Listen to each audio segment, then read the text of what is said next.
It's time for EdTech Mondays, brought to you by MasterCard Foundation and CC Hub. Access is the foundation for digital inclusion, but how connected are Nigeria's classrooms and communities? Welcome to another edition of the EdTech Mondays Nigeria show, where we have critical conversations about the future of teaching and learning in Nigeria. My name is Nisi Madu, and I am the managing partner at CC Hub, and I will be your host for today. Today, we're shining the spotlight on digital inclusion and access, a critical component in Nigeria's education technology journey. Despite our progress in digital transformation, many communities and schools, especially in rural areas, still lack the infrastructure to support effective learning through technology.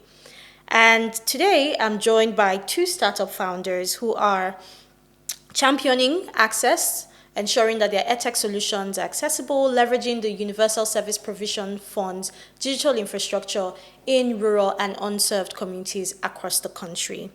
We'll be exploring how their EdTech solutions are reaching the underserved and bridging the digital divide through the USPF initiative. USPF is focused on ensuring access to digital infrastructure and connectivity for people in unserved and underserved communities across the country. Our first guest is Boye Oshinaga, who is the founder of Gradely, an EdTech company that focuses on leveraging AI to personalize learning resources and online tutoring, substantially improving learning outcomes for primary and secondary school children in Africa. Gradely currently serves 130,000 African families within the continent and in the diaspora. His skills in tech leadership, product development, strategy, sales, and tech investment have led him to be an effective leader and mentor in the startup ecosystem of Africa. Welcome, Boye. Hi. Hi, it's great to have you. And our second guest is an education entrepreneur committed to transforming teaching and learning across Africa. Oluwaseun Kayode is the CEO of Schoolinka, an EdTech company building Africa's digital school of education. Through an online learning platform, Schoolinka equips teachers and school leaders with digital skills, leadership capacity, and access to rewarding career opportunities.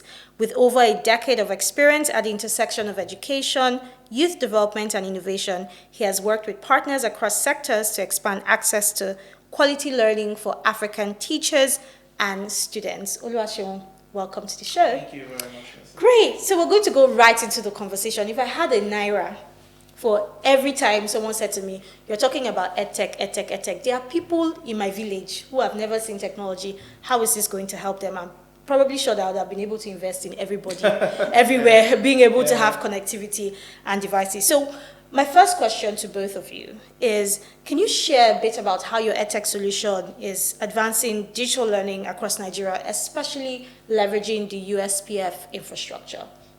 Boye, we start with you. Happy to go first. So Gradely, just like you said, if I break it down, what we believe in, like our core thesis, is that children excel and flourish when they get their personal attention. But that personal attention is not common. You have, large classrooms, one teacher to sometimes the whole school.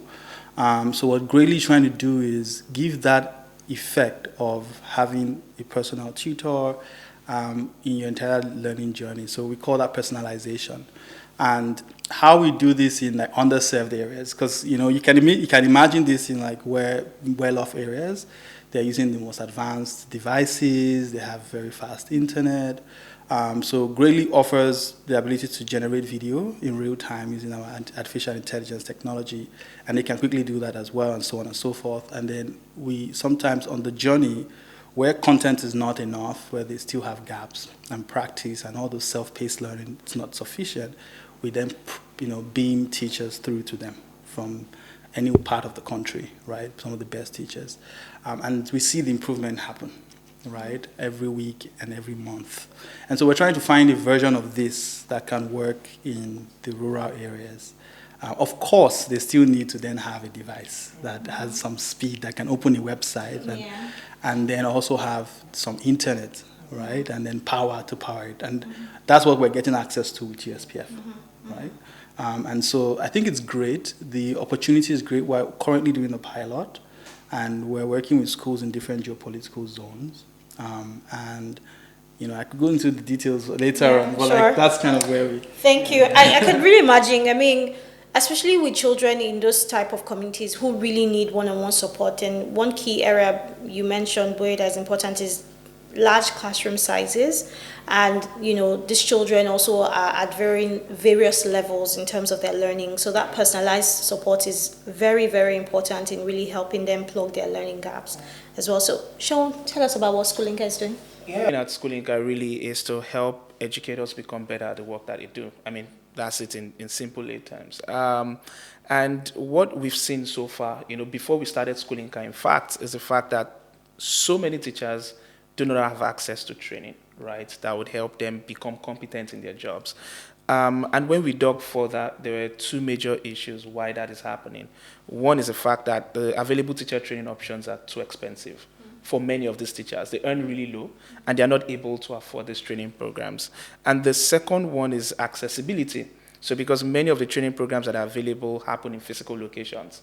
So you can imagine a teacher, let me even use Lagos context, a teacher living in Badagry, and then training is happening in Ikeja.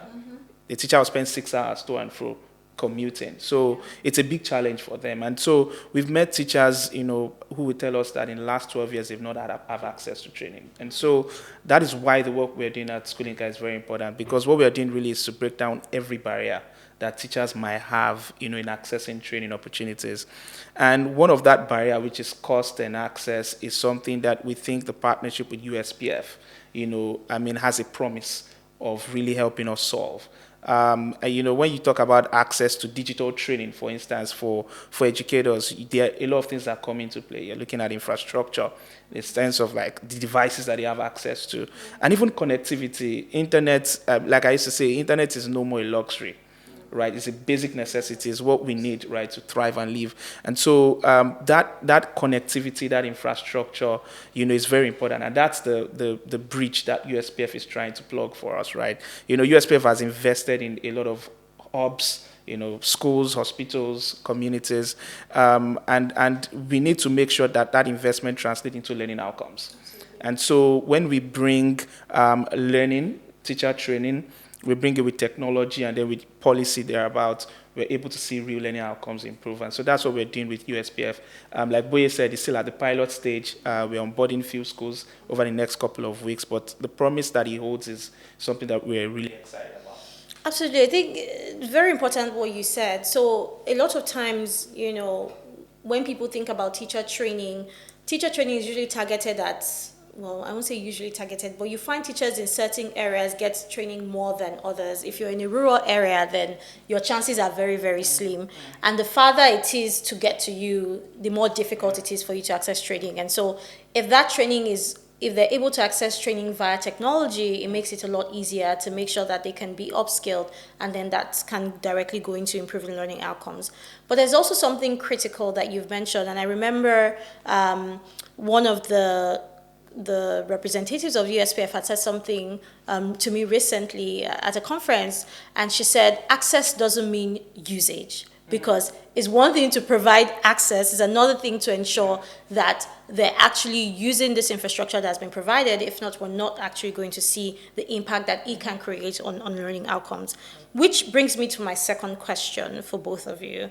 And it's saying, particularly for underserved schools and communities, how are you supporting access to digital learning for these categories? So, Boye, you've described how your solution works in practice in places where it's not like rural areas. And so I'm curious to hear, what sort of things are you thinking about to adjust it to make sure that for, rural or underserved communities is still able to deliver that same, value to them?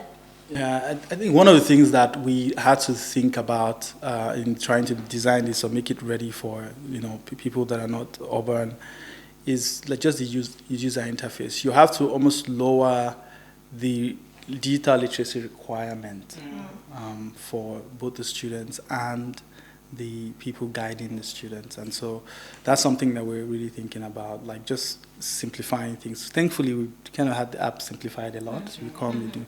But it's even more, if you can do that a little bit more. So that's how we're thinking about it. So that's one area. And of course, we're partnering with the execution team on how to manage the access to the computers, how many hours, I think one of the questions, how many hours will it take for them to actually eventually start to show any progress at the end of a month? And I think, we're somewhere between 2 to 3, but like we're trying not to make it just one. Don't want it to be a fancy thing you do during co-curricular activity time. If you do that, then you're just, and now we're playing around instead of doing the actual thing. So we're trying to make sure that there's a commitment by the teachers and the students to show up and to do something and to spend an hour doing it, and to have the people who are selected to part of that to actually do it, be present. One of the things you learn in rural areas is that maybe because of the belief that you may not be the teacher in the classroom, absence and presence is very important. Like the idea, like who is in the class is as important as what happens in that class. Absolutely. Very true. Sure. Yeah, for us, really, one thing that we've learned so far is the fact that, when learning is sort of like, I don't know if situated is the right word, in communities, it's usually better than when you have people trying to go solo learning. We've seen that with the teachers we work with. And of course, before we transition into the digital first model for Schoolinka, we usually have these physical learning experiences for educators. It feels like, they come together in the community to learn, or we go to a school to implement a training. But when we went into the digital platform, teachers now need to create their own user account, like personal user account. And so there was sort of a drop in motivation to learn, because it looks like I'm the only person. We all know the completion rate of online classes these days. Even amongst people who have the skills. Exactly. Those that have the skills, they have the resources, they have the devices. So now look at it on the flip side for educators who don't even really have so much access to this kind of digital infrastructure. And so what we did really is that we, said for schools in under-resourced environments, we're going to use a school-based learning model, in the sense that it's not just going to be a teacher going to a course, it's going to be a whole school going through a particular course, and they are learning together. So there will be peer learning communities in this school. And so beyond the content that we deliver, there's also what we have as facilitation guides. So for instance, if a school is going through a course on classroom management, there's also now a facilitation guide after the teachers have taken the content individually on their own, where the schools come together once in 2 weeks. There's someone in the school called the tech champion, the PD champion, so to say. And so in all those schools, they have the PD champion. So the PD champion is, definitely in charge of ensuring that all the teachers come together once in 2 weeks to go through that facilitation guide and see what they've learned and see how they can apply it in learning. So when learning becomes communal, it becomes more effective. And so that's what we've seen, we've tested, and that's what we're bringing into this. Another thing we're also doing is to ensure that our content is as lightweight as possible. So we break the content as much as possible, no too much information that's quite ambiguous. What you need in 5 minutes, 6 minute lesson, and then you're able to take that skill to the classroom. So those are the two major ways we are making sure that we're related to that. Thank you so much, but I think very interesting things that you shared there. One, in terms of just the way the tool itself is designed, how you make sure that you're engaging all of the key stakeholders on the ground to ensure that you can deliver on those outcomes, and the power of community. I think that it's very important, and sometimes we underestimate how peer-to-peer learning can work, not just to motivate them, but to also provide support as well. I remember there was a time where, we're working with some STEM teachers on how to leverage technology, digital labs, and all of that to improve teaching and learning of STEM subjects. And one of them said, oh, if I'm the only one in the computer lab and a student should ask me a question and I don't know the answer, what am I going to do? And that was a genuine fear that they had and was going to prevent them from adopting. But the moment there was an ICT teacher in the class with them, or other science teachers are saying, okay, when you're having your session, I'll be there as well, it just served to help them feel very comfortable and feel supported, because they're able to plug the gaps that each other might have, and not just motivate them but also support them. And I think that's very critical. And just the last question, I know you touched on it already in your questions, is in terms of strategies or lessons that you've learned that you can share for other people who want to ensure that the EdTech solutions are reaching those in underserved and unserved areas, especially in low resource, low connectivity environments, or environments with very limited infrastructure. What sort of lessons or strategies might you share? It could just be one thing beyond what it is you've already said, or if you want to double click on something you've already shared before. Yeah, so I think some of the lessons that we've learned in these types of environment is, some of them with commercial lessons. Doesn't like in terms of like pricing and is sanitizing the experience so that you don't give them that burden of I have to pay for the whole year for something or it's a subscription. So like a good number of our user base, which is nearly about 200,000 now, are people who came in from telco and they're paying per day, per week. So that's sanitization for commercial distribution, something that we've learned. And also the effect of combining offline and online.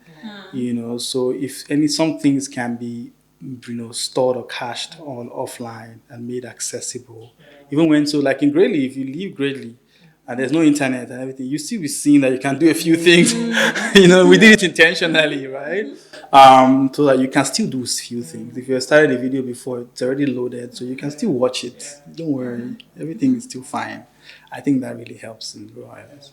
Thank you for sharing that. And Sho? I think for us, it's really co-creation, right? The fact that, for instance, the PD champion, I just mentioned, really just changed it all for us. What do you mean? Professional development champion, that's what I mean. Yeah, exactly. So it changed it for us because we now have foot on the ground. So this professional development champion, even if they work with the school, they almost feel like they are Schoolinka staff on the ground there, even if we don't pay them. And so because that responsibility lies on them to ensure that this works, they are able to push everyone around. And of course, this PD champion is selected by the teachers themselves. So this is someone they trust and they know, right? I also think that the second part is, helping people see the reason why they should use the tool. Sort of like that orientation, that training, that capacity building for teachers. Because when we say last mile, I think last mile is not only in access. I think last mile is also in capacity. For instance, you can have computers in a place and it's not being used. Even if it is there, it has reached the last mile in terms of physical space, right? But it's not used because people don't know why they should use it or how to use it. So there's also last mile in capacity. And so that's something we've also, want to really invest in to ensure that how we orientating and changing mindset of teachers towards training so that when it's there, they're able to make use of it to create impact. Absolutely. Thank you so much. I think a few things that stood out to me in what you both have shared. One is that there has to be intentionality in how we design for this, I don't want to say demographic, but demographic. So people, students, teachers in this rural communities, taking into consideration their unique context, whether it's low connectivity areas. So like what you said, you've done with Greatly to make sure that even if the internet is, fluctuating or it's not as much, they can still be able to use it to an extent. And also having the offline, online adaptability bit. And to what you said as well about champions, people on the ground being able to support, but more importantly is helping them understand the value, right, of this tool and what that is going to create for them, because it's really, really important. And I like how you describe last mile. I know a lot of times when we think last mile, we're just thinking get it there, right? But there's significant amounts of work that needs to be done to actually support the usage of this tool at the last mile. Else, our goal for wanting this to reach the last mile will not be achieved by just providing the access. Again, going back to, access does not mean usage. And so basically, as we wrap up this conversation, access is the first step to inclusion, as we've established, but just as you've heard from our EdTech founders, it's beyond that. It's about ensuring that we're creating opportunities for them to understand the value, opportunity for them to be supported, and ensuring that the tools, the EdTech solutions that we're providing on top of this infrastructure is actually meeting their needs, and they're able to be supported to use it to ensure that we're able to get the improved learning outcomes that we want to see. And by bridging access gaps, we move one step closer to an equitable learning future for every child. Would love to hear your thoughts on this episode. Share your thoughts with us via SMS or WhatsApp at 0703 1650809 or call 0706 402 0742. Remember, you can continue this discussion on our WhatsApp and Telegram channels, EdTech Mondays Nigeria. And don't forget, past episodes are always available on Spotify, EdTech Mondays Nigeria, and YouTube at CC Hub Africa. Thank you so much for listening. Bye for now. It's time for EdTech Mondays, brought to you by MasterCard Foundation and CC Hub.